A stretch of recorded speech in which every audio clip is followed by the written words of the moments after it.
আসসালামু আলাইকুম রহমতুল্লাহি ওবরকাতুহু।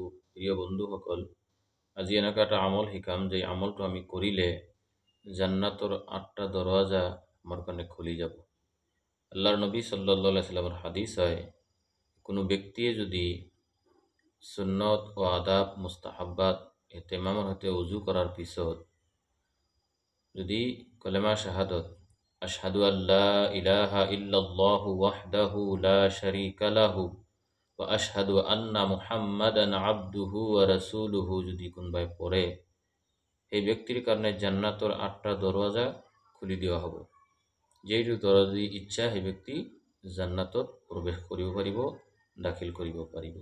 সৰু এটা আমল চাওক, যদি আমি ধ্যান দি কেনে কৰোঁ, অজু করার পিছত যদি আমি কলেমা শাহাদত যদি একবার পড়ো, তো আমার কারণে জান্নাতের ৮টা দরওয়াজা খুলে দেওয়া হবে। আল্লাহ তাআলা আমাকে আমলটু করার তৌফিক দিও।